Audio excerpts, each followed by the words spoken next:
Right, so after the TWID last week, of course, there was a lot of frustration from players in the community because after weeks of complaining about the slow power climb, limited activities, and what I would call general stinginess or meanness in terms of some rewards in the game right now, of course, Bungie came out and nerfed a bunch of the best activities to actually gain power and stuff. They've now gone back a little further on some of those changes once again in some new communications we had this week. So ahead of this week's update from Bungie, where they promise more changes, they do have some additional things to point out. We'll round it up in the video, as well as highlighting some of the other changes that are coming up for power and tiered rewards in the game. So as always, you'll have to give me your thoughts, but if you enjoy the video, a rating really helps me out on the channel. And now, let's get into it. So in terms of the update that we've just had, Bungie have said we've been working through player feedback from the previous TWID and reassessing our announced reward updates for the portal, and we will be reverting the following changes which are planned for Destiny 2 update 910. So this is the Ash and Iron update. They say the planned reductions to power earned for a given grade within solo ops have been reverted. That basically refers to the nerf for solo ops, where it will be dropping lower power level gear than other activities, so that's good. Also, they say planned reductions of engrams earned in Encore, Starcrust, and Whisper have additionally been reverted. That's good as well because, well, yeah, a lot of the time, those rewards end up just being sharded for cause because they tend to be dropping at lower tiers than most players actually want while running those activities. And the only time they are especially useful is during the power climb, right, where you're more likely to use tier 2 or 3 gear, which would have only served to make that power climb less enjoyable. So I'm glad that they have changed those. They say there will be additional information in the TWID regarding next steps in improving rewards for portal experiences. But we should keep in mind, this basically puts us back to where we are now, right? So it's an improvement over what Bungie were going to do in Ash and Iron, but it's not an improvement over our current position. So it's a partial win, but there's certainly more to do. We should also highlight Bungie have said they're reverting the previously announced change for Destiny 2 update 910 that would require players to decrypt prime engrams in the tower. So when we get prime drops, we won't have to go to the tower to decrypt them. Again, basically putting us back at the position we are right now. To highlight one of the positives for prime engrams in the update starting next month though, Bungie have said additionally, rather than giving a single chance at a prime engram at the end of each portal activity, we'll now get multiple chances based on the number of completion rewards from the activity. So if you run something that has 4 completion rewards, there's a chance that all of them could be prime engrams. I very much doubt that they all will, but in theory, if you're running content that has multiple reward drops, this will hopefully be an improvement over the prime engram drop rate at this precise moment. The one thing I would ask Bungie though relates to the comment they made a couple of weeks back in the TWID, where they said in terms of power progression it's the most important topic right now, and they are identifying adjustments they plan to make, but importantly they said progression is clearly slower than we want it to be, and we plan to generally increase the speed of progression for most players. Now, some extra changes they've discussed do actually, potentially, give us those kind of changes, but outside of things like prime engram rewards and some specific things they've mentioned for the raid, they haven't given us any specific details on how the general power climb might actually change. And I think, for the majority of players, that's probably the area where there is the most level of concern, right? Getting up to that sort of 400 power band. Obviously, the prime engram drop rate beyond that is also very ludicrous, but they've at least mentioned some changes which might help in that process. So I'm curious to see if, as they indicated in the previous comment, there will be a more general progression speed up. I'm hoping that we're going to hear about that very soon.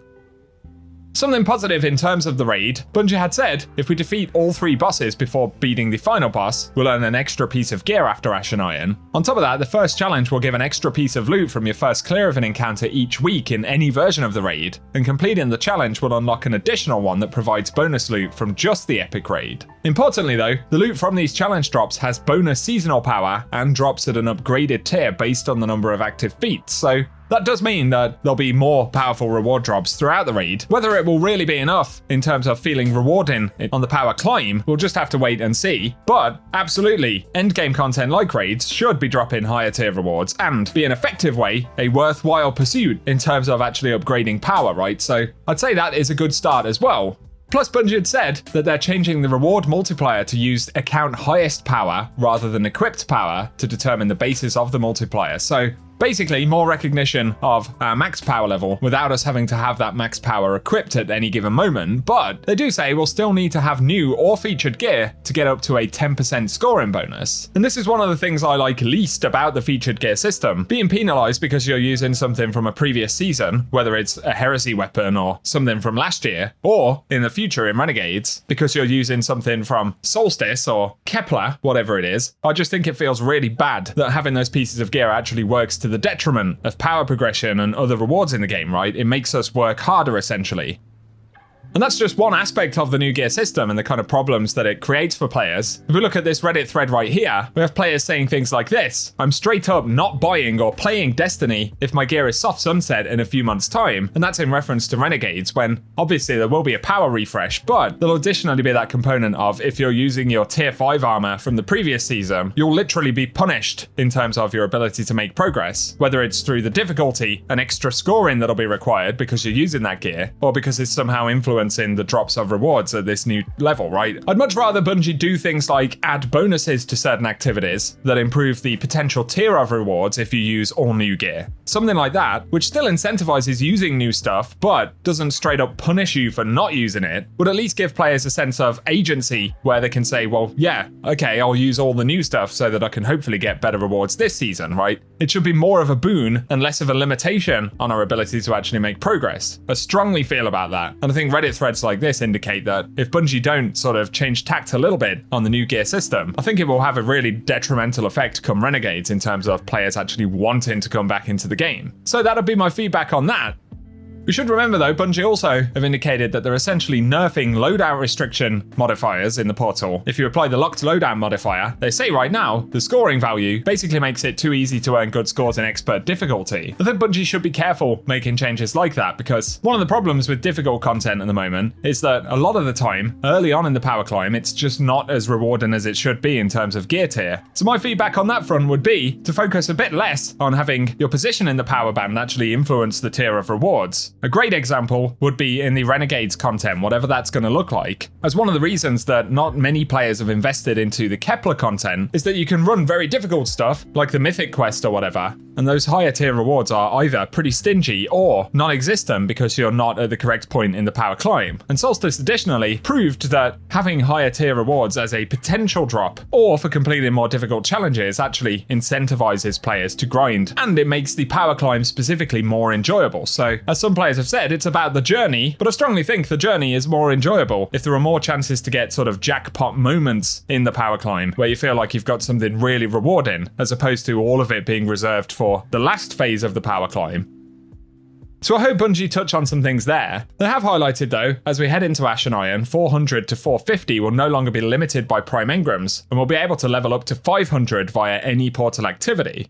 Beyond 500, again, we will be required to get prime engrams to get us up to 550, but hopefully they'll drop a little bit more readily with some of the changes Bungie have made to the feature drops.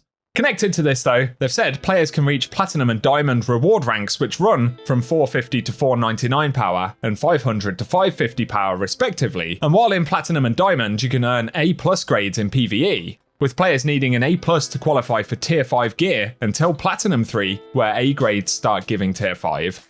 Then at Diamond 1, B+ will qualify us for tier 5 gear, and at Platinum 3, even a B will get us tier 5. So as we head into Ash and Iron, basically, that means tier 5 loot will start dropping much more readily, especially after we get to 500 power. So if anything, that's something to look forward to, especially for those who've already done a big power climb in the first half of the season. Last thing though, they've said all conquests will be replayable after Ash and Iron, which I think is absolutely massive. Because at the moment, running them once and then being locked out of them just kind of feels like a waste, right? It feels like something that Bungie could actually harness to make weekly resets more interesting. My complaint though, in relation to this, is that they've said you will earn normal scored portal loot for additional completions. Wouldn't it be awesome if, for the higher difficulty conquests, Bungie allowed us to play them on a weekly basis, but especially for those kind of 410 plus conquests, I can't remember what they're all called in terms of difficulty, it gets a bit confusing, but if completing those would give us a tier 5 piece of loot from that loot pool every single week, that'd be a huge reason for players to go back and actually replay them. That's the reason that some players go back and run the Kepler weekly missions on Mythic right now, because they're at a power level where they can get a tier 5 reward. It's actually quite a big investment in terms of time to run through that mission to get one tier 5 drop, but players do it anyway because it actually comes with the potential of dropping something juicy. And I think that's what Bungie need to do with the conquests. It's a wasted opportunity at the moment, having them be playable once or replayable, but not really dropping the most exciting rewards.